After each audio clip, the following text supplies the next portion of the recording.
नमस्कार दोस्तों, मेरा नाम है उत्कर्ष मिश्रा और आज हम लोग ग्लोबलाइजेशन का चैप्टर का एक नया टॉपिक करने वाले हैं जिस टॉपिक का नाम है इंटरलिंकिंग प्रोडक्शन अक्रॉस कंट्रीज। इस टॉपिक के अंदर हम ये समझने की कोशिश करेंगे कि जो एमएनसी कंपनियां होती हैं वो किस तरीके से अपने बिजनेसेस को एक्सपेंड करती हैं दूसरी कंट्रीज के अंदर। यानी इस वीडियो के अंदर हम ये समझने की कोशिश करेंगे कि अगर मान लेते हैं मुझे अपना बिजनेस है वो दूसरे कंट्री के अंदर मुझे इस्टेब्लिश करना है, तो मैं वो कैसे कर सकता हूँ या किन तरीकों से आम तौर पर एमएनसी जो कंपनी होती है या फिर मैं ही जो अपनी मतलब दूसरे देश में मैं कंपनी खोलना चाहता हूँ, तो मैं क्या तरीकों को अपनाऊंगा जिससे मैं वहाँ पे अपनी फैक्ट्री खोल सकता हूँ। तो शुरुआत करते हैं। सबसे पहले इसमें जो टॉपिक बताया गया कि आखिरकार मेरे को ज़रूरत है क्यों है। एग्जाम में क्वेश्चन भी इवन ये बनता है जो कि एमएनसी आखिरकार क्यों दूसरे कंट्रीज के अंदर अपने प्रोडक्शन को करती है या फिर वहां पे अपनी कंपनियां क्यों खोलती है। तो इसका आंसर है MNC set up production where it is close to the markets. MNC इस वजह से वहां पे अपना प्रोडक्शन खोल रही है जस्ट बिकॉज ऑफ वो वहां पे मार्केट के क्या है क्लोज है, क्योंकि अगर वो अपनी जगह से करे तो हो सकता है कि वो मार्केट के बहुत दूर है और दूसरे देश में मार्केट के नियर बाई है, इस वजह से हो सकता है। दूसरा पॉइंट क्या है, where there is skilled and unskilled labour available at low cost. तो जहां पे आपको स्किल्ड और अनस्किल्ड लेबर ही मिल जाए वो भी लो कॉस्ट पे, यानी बहुत ही कम कीमत पे आपको स्किल वाले भी लोग मिल जाए और अनस्किल वाले भी लोग। जैसे स्किल का मतलब आप अपनी कंपनियां जब खोलोगे तो आपको चाहिए ना जो आप बात कर सकें अच्छे से, जो प्रेजेंट कर सके कंपनी को, इवन जो कंप्यूटर इंग्लिश बोलना जानते हो, मतलब इस तरीके की आपकी रिक्वायरमेंट होगी ना। और अनस्किल्ड लेबर इस वजह से आपको, जैसे मान लेते हैं हम सारे काम तो स्किल्ड वाले नहीं करेंगे ना, जैसे जो वॉचमैन का काम होगा या फिर जिसको पियोन होगा जो चाय वाय वगैरह, उसके लिए तो हम मुझे नहीं लगता ज़्यादा स्किल्ड होने की ज़रूरत होगी। तो यहाँ उनको साथ ही साथ स्किल्ड लेबर की भी ज़रूरत होती है और अनस्किल्ड लेबर की भी ज़रूरत होती है। लेकिन यहाँ ये ध्यान बात रखने वाली बात है कि वो उनको लो कॉस्ट पे मिले, यानी कम कीमत, मतलब उनको पैसा जो है सैलरी एमएनसी को कम देना पड़े। क्यों? क्योंकि एमएनसी जाहिर सी बात है अपना जो है पैसा बचाना ही चाहती होगी ना, तभी तो उसको अच्छा प्रॉफिट मिलेगा। थर्ड पॉइंट आता है where the availability of other factors production is assured.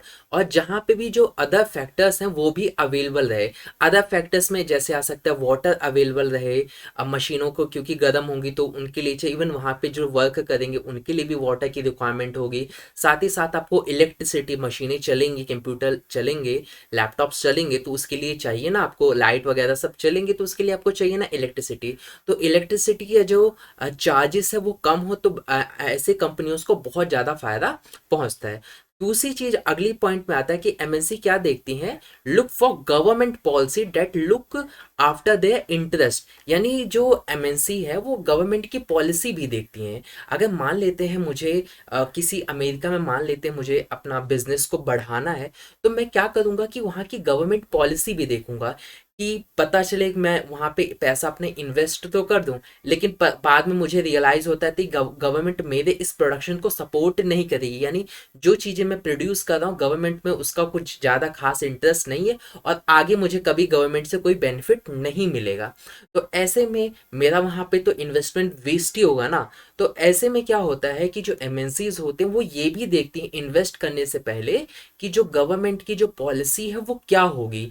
क्या गवर्नमेंट जिस प्रोडक्ट को हम यहाँ पे बनाएंगे, जो भी सर्विसेज देंगे हम, क्या गवर्नमेंट, वहाँ की जो गवर्नमेंट है क्या उसको सपोर्ट करेगी नहीं करेगी, इन सारी पहलुओं को देखते हुए कोई भी जो कंपनी होती है वो दूसरे देशों के अंदर अपनी फैक्ट्रीज को या ऑफिसेस को सेटअप करती है। तो आप क्लियर हो चुका होगा कि एमएनसी कोई भी जो कंपनी है, इवन अगर आप हो, अगर आपको बाहर देश के अंदर फैक्ट्री या ऑफिस सेटअप करना होगा तो आप इन चीज़ों को ज़रूर गौर करोगे, तभी आप सोचोगे कि हाँ मुझे करना चाहिए या फिर नहीं करना चाहिए। दूसरी चीज क्या होता है, अब यहाँ पे जो टर्म है जो एग्जाम में पूछा जाता है कि इन्वेस्टमेंट पूछा जाता है, और दूसरा जो मैंने हाईलाइट किया वो पूछा जाता है फॉरेन इन्वेस्टमेंट। एग्जाम में पूछा जाएगा कि इन्वेस्टमेंट और फॉरेन इन्वेस्टमेंट में क्या डिफरेंस है, 2 मार्क में हो सकता है पूछ ले आपसे, और ये ऊपर वाला भी पूछा ही जाता है। तो इसका आंसर लिखिएगा, the money that is spend to buy assets such as land, building, machines and other equipment is called investment. यानी इन्वेस्टमेंट वो होता है, जैसे जमीन आप फैक्ट्री लगा रहे हो तो जमीन चाहिए, आपको बिल्डिंग चाहिए, आपको मशीनें चाहिए और भी अदर इक्विपमेंट्स चाहिए जो आपको ऑफिस में रखने होंगे, लगाने होंगे। तो वो सारे उस चीज़ों को पैसा आप देकर खरीदोगे, तो उसी को इन्वेस्टमेंट कहा जा रहा है। यानी अगर मैंने मान लेते मुझे अमेरिका में फैक्ट्री खोलनी है, तो मैंने वहाँ पे ज़मीन है उसे रेंट पे ले लिया, ठीक है, फिर मैंने क्या किया कि वहाँ पे मशीनें वशीनें वहाँ पे खरीद ली। तो ये सारा चीज़ मैं खरीद रहा हूँ ना, तो ये जो पैसा मैं जो खर्च कर रहा हूँ बेसिकली वो क्या है, इन्वेस्टमेंट है। क्लियर? अभी एक ध्यान रखना, अभी इस चीज़ को क्लियर करेंगे। Investment made by MNC is called foreign investment. अब यहाँ पे एक चीज क्लियर करना, क्योंकि मैं बाहर का हूँ, मैं इंडिया का हूँ, इंडिया वाला पर्सन अमेरिका के अंदर बिल्डिंग्स खरीद रहा है, मशीन खरीद रहा है और भी अदर इक्विपमेंट्स खरीद रहा है, जस्ट बिकॉज ऑफ वो सोच रहा है कि आगे चल के मुझे इससे बिजनेस करना है, प्रॉफिट होगा। तो उसको क्या कहा जाएगा, फॉरेन इन्वेस्टमेंट। यानी मैं अपना पैसा वहाँ पे अमेरिका में खर्च कर रहा हूँ, ज़मीन खरीद रहा हूँ, मशीन खरीद रहा हूँ, तो उसे फॉरेन इन्वेस्टमेंट कहा जाएगा। इन्वेस्टमेंट वो होता है, जैसे मैं इंडिया का हूँ, इंडिया के अंदर मैं फैक्ट्री सेटअप करने के लिए मैंने ज़मीन खरीदी, मशीनें खरीदी और भी चीज़ें जो रिक्वायरमेंट होती है वो सारी चीज़ें मैंने खरीदी। तो उस पर में जो मैंने पैसा लगाया है उसे इन्वेस्टमेंट कहा जाता है। सिंपल टर्म में, इन्वेस्ट अगर मैं इंडिया का ही हूँ और इंडिया के अंदर ही अपने पैसे खर्च कर रहा हूँ अपने बिजनेस को एक्सपेंड करने के लिए, तो डेट इज कॉल्ड इन्वेस्टमेंट। अगर मैं इंडिया का हूँ और अमेरिका या कोई भी कंट्री बाहर की कंट्री है, उसमें मैं अपने बिजनेस को एक्सपेंड करने के लिए वहाँ पे मशीनें खरीदा हूँ, वहाँ पे लैंड खरीदा हूँ, तो उसे फॉरेन इन्वेस्टमेंट के नाम से वहाँ के लोग कहेंगे कहेंगे कि इंडिया से एक बंदा है जिसने हमारे देश में क्या किया, फॉरेन इन्वेस्ट किया है। क्योंकि उनके लिए तो मैं विदेशी हुआ ना, फॉरेन ही तो हुआ। तो आई होप इन्वेस्टमेंट और फॉरेन इन्वेस्टमेंट आपको समझ में आ गया होगा। अब क्या होता है कि अब मान लेते हैं मैंने इन्वेस्टमेंट और फॉरेन इन्वेस्टमेंट इतना क्लियर हो चुका है हमारे दिमाग में। अब होता क्या है कि मैंने बताया था शुरुआत में कि अगर मान लेते हैं आप लोगों को या मैं हूँ, मुझे अमेरिका के अंदर या किसी भी देश के अंदर मुझे अपनी एक फैक्ट्री या ऑफिस इस्टेब्लिश करना है, तो वो मैं किन किन तरीकों से कर सकता हूँ। तो जो सबसे पहला तरीका है जिसका हम बात करेंगे, वो पहला तरीका ये है कि MNC set up production jointly with some of the local companies of these countries. यानी जो पहला हमारे पास ऑप्शन आता है वो आता है प्रोडक्शन करना जॉइंटली, यानी मैं उसके साथ क्या हो जाऊंगा, पार्टनरशिप कर लूंगा। क्लियर? कि मैं अमेरिका जाऊंगा, मैं कोई भी कंपनी ढूंढूंगा और फिर मैं उसके साथ क्या कर लूंगा, पार्टनरशिप कर लूंगा कि भाई देख लो हम लोग मिलकर काम क्यों ना करते हैं। तो आई होप वो भी मेरे साथ जुड़ने के लिए तैयार रहेगा। क्लियर? तो पहला ऑप्शन तो ये है कि वहां पे जाके मैं पार्टनर किसी भी कंपनी के साथ पार्टनरशिप कर सकता हूँ। अब इससे वहां की एग्जाम में ये भी पूछा जा सकता है, देखो बीच से यहीं से क्वेश्चन बनता है। अब यहाँ से ये पूछा जा सकता है कि वहां के वो मेरे साथ क्यों जुड़ेगा, जैसे अमेरिका की जो लोकल कंपनीज हैं वो मेरे साथ क्यों जुड़ेंगी, तो उनसे उनका क्या फायदा होगा। तो बेसिकली उनसे उससे दो फायदा होगा।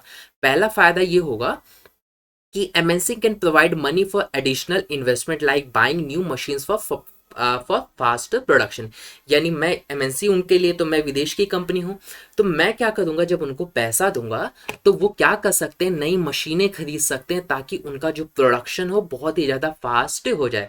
जाहिर सी बात है, मैं उसके साथ पार्टनरशिप जब करूँगा तो वो कहेगा हमने फ्री में मेहनत की, तुम आके हमारे साथ पार्टनरशिप करते, तो ऐसे तो पार्टनरशिप मेरे साथ करेगा नहीं।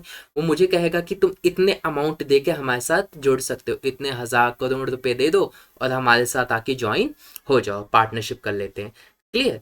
तो ये हम कर सकते हैं। दूसरा जो इससे वहाँ का फायदा ये मिल गया, उसको पैसा मिल जाएगा, वो मशीनें वशीनें लगा के और भी प्रोडक्शन को बढ़ा सकता है। दूसरा फायदा उसको ये पहुंचेगा कि MNC might bring the them with them the latest technology for production. दूसरा फायदा उससे ये हो जाएगा कि मान लेते हैं उसके पास जो मशीनें हैं वो अच्छी वर्क नहीं कर रही है, जो उसके पास जो सॉफ्टवेयर्स हैं वो बहुत ही पुरानी किस्म के। तो मैं इंडिया का हूँ, तो मुझे पता है कि इंडिया के अंदर बहुत ही अच्छी टेक्नोलॉजी और बहुत ही अच्छा कहते हैं ना मशीनरी है।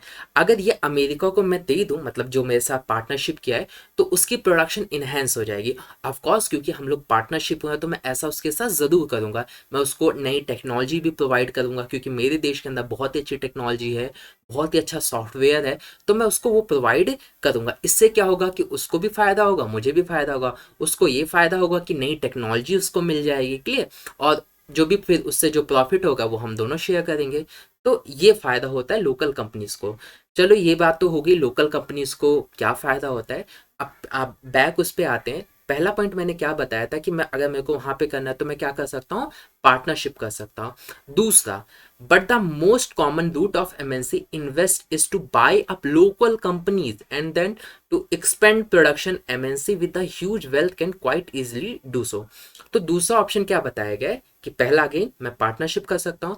दूसरा मेरे पास ऑप्शन है कि वहाँ की जो लोकल कंपनीज होती है उनको मैं परचेज कर लूँ, पूरी तरीके से मैं खरीद लूँ और अगले दिन जाके मैं वहाँ पे अपना बोर्ड लगा दूँ उस कंपनी का, हटा के ना मैं अपनी कंपनी का नाम वहाँ पे लगा दूँ और वहाँ के एम्प्लॉय मेरे हो जाएंगे। क्लियर। तो ये फायदा होगा। और दूसरी चीज इससे एक ये चीज होता है कि अगर जो बड़ी कंपनीज होती हैं जिनके पास बहुत ज़्यादा पैसा है वो अक्सर ऐसा ही रूट अपनाती हैं। वो जॉइंट होने से अच्छा वो बेटर क्या करती हैं कि उन लोकल कंपनीज को ही खरीद लेती हैं। क्लियर। अब लास्ट का हमारा जो पॉइंट है वो क्या बताता है कि large MNC is developed countries place order for production with small small producers. Garments, footwear, sports items are example of industries where the production is carried out by a large number of small producers around the world. The products are supplied to the MNCs, which then sell these under their own brand names to the customers. अब इसमें तीसरा option क्या बताया है, again repeat कर रहा हूं मैं। पहला पार्टनरशिप, क्लियर। दूसरा लोकल कंपनीज को खरीद लेना। अब तीसरा पॉइंट हम जो है वो जिक्र कर रहे हैं। तीसरा मेरे पास ऑप्शन है ना मैं पार्टनरशिप करूँ ना कंपनी खरीदूँ, मैं क्या करूँ वहां को ऑर्डर ही दे दूँ। ऑर्डर जैसे कि आपको इवन पता होगा कि जैसे जो बॉल बनता है, इवन जो फुटवियर बनता है या फिर जो बैट बनता है, ये अक्सर क्या होता है जो बड़ी बड़ी कंपनीज होती हैं वो क्या करती हैं, ऑर्डर दे देती हैं छोटे प्रोड्यूसर्स को, जो स्मॉल स्केल पर जो प्रोड्यूस करते हैं, बैट वगैरह बनाते हैं, बॉल वगैरह बनाते हैं, उनको दे देते हैं। यानी मैं उनको क्या कर दूंगा, ऑर्डर दे दूंगा। ऑर्डर जब कंप्लीट हो जाएगा तो वो मुझे रेट दे देंगे, ऑर्डर कंप्लीट, मैं उन्हें पैसा दे दूंगा। फिर वो जो ऑर्डर तैयार है उस पर मैं केवल अपनी ब्रांड लगा के मैं मार्केट में बेच दूंगा। क्लियर। यानी फॉर एग्जांपल एक एग्जांपल लेते हैं, जैसे माउस है। माउस को क्या करूंगा, मैं बोल दूंगा भाई मुझे ऐसा माउस चाहिए, ठीक है, तुम बना के मुझे दे दो। तो वो ऐसा माउस मुझे बनाकर दे देगा। मैं कुछ नहीं करूंगा, बस यहाँ पे अपना जो लोगो है या फिर जो मेरी कंपनी का नाम है उसे लगाकर मार्केट में आगे सेल कर दूंगा। और पता है कि ब्रांड लगने से ही कोई चीज़ कितनी ज़्यादा महंगी हो जाती है। क्लियर। चीज़ें वही रहती है, बस एक ब्रांडिंग का गेम हमारे दिमाग में चलता है ना। तो हालांकि ब्रांडिंग के अच्छी क्वालिटी के भी होते हैं, नो डाउट, लेकिन समझो। तो तीसरा ऑप्शन हमारे पास क्या है कि मैं क्या जो एमएनसी कंपनीज है वो क्या कर सकती हैं, ऑर्डर दे सकती हैं। ऑर्डर देने के बाद जब उनको रिसीव होगा वो प्रोडक्ट, जो भी चीज़ उन्होंने बना उस पर वो अपनी ब्रांडिंग करके मार्केट में बेच देती हैं। तो आप लोग मुझे बता सकते हो, अगर आप कमेंट करके कि अगर एज अ आप एक कंपनी के मालिक होते तो आपको कौन सा ऑप्शन बेस्ट लगता। क्या आप पार्टनरशिप करते या कंपनी ही खरीद लेते, या तीसरा आप ऑर्डर करते और फिर अपने आगे चल के आप अपने ब्रांड के नाम से कस्टमर को सेल कर देते। तो मुझे ज़रूर बता सकते हो। अब लास्ट में जो पॉइंट बताया जाता है, these large MNCs have tremendous power to determine price, quality, delivery and labor condition for these distant producers। तो देखो ये इसमें ये बात कहा जा रहा है, तो इतने इतने हमने पढ़ा है, इतना तो हमें समझ में आ चुका होगा कि जो एमएनसीज हैं वो कितनी पावरफुल हैं। क्यों पावरफुल है, क्योंकि एमएनसी बहुत बड़ा गेम खेलती हैं, उनके पास बहुत ज़्यादा पैसा होता है। तो पैसों का यूज़ करके वो किसी भी कंपनी को डुबा भी सकती हैं और किसी भी कंपनी को वो उभार भी सकते हैं, मतलब उसी उसकी ग्रोथ है ना उसको बढ़ा भी सकती हैं। इवन एमएनसी क्या कर सकती हैं, प्राइस, क्वालिटी, डिलीवरी, लेबर, इन सारी चीज़ों को इम्पैक्ट कर सकती हैं। इसको हम एमएनसी के ना समझ के कंपनी को लेते हैं, मतलब एक बड़ी कंपनी। जैसे फॉर एग्जांपल है जैसे जियो, ठीक है। जब जियो इंडिया के अंदर आया, मतलब हालांकि इंडिया की कंपनी है, जब जियो इंडिया में आया देन उसने क्या किया, भारत देश के अंदर उस वक्त जो अदर कहते हैं ना नेटवर्क्स थे, उनके प्राइसेस बहुत ज़्यादा हाई थे। चाहे वो इंटरनेट के तो बहुत हाई थे, बहुत ज़्यादा थे। और उन सारी चीज़ों का ना चाहे कोई भी सिम हो उनके बहुत ही ज़्यादा प्राइसेस हाई हुआ करते थे। जियो आया, जियो ने सबको लाइन पे ला दिया, मतलब कह सकते हैं ना कि उसने सभी के जो प्राइसेस है वो एकदम डाउन कर दिया। इसी तरीके से एमएनसी भी रोल प्ले करती है। एमएनसी किसी देश के अंदर स्टैब्लिश हो जाती है तो उसके अंदर इतनी पावर रहती है कि वहाँ की जो लोकल कंपनीज होते हैं उनकी पूरी तरीके से बैंड बजा सकती हैं। वो ये डिसाइड कर सकती हैं कि लेबर की कंडीशंस कैसी रहेगी, उनके प्राइस क्या रहेगा, प्रोडक्ट का क्वालिटी कैसी रहेगी, डिलीवर, हर एक चीज़ एमएनसी कंट्रोल कर सकती है। क्लियर। उम्मीद करता हूँ ये जो वीडियो है आप लोगों को बहुत अच्छी लगी होगी। वीडियो कैसी लगी है मुझे कमेंट करके ज़रूर बताइएगा और मिलते हैं आप लोगों से नेक्स्ट वीडियो में नए टॉपिक के साथ। तब तक के लिए बाय बाय।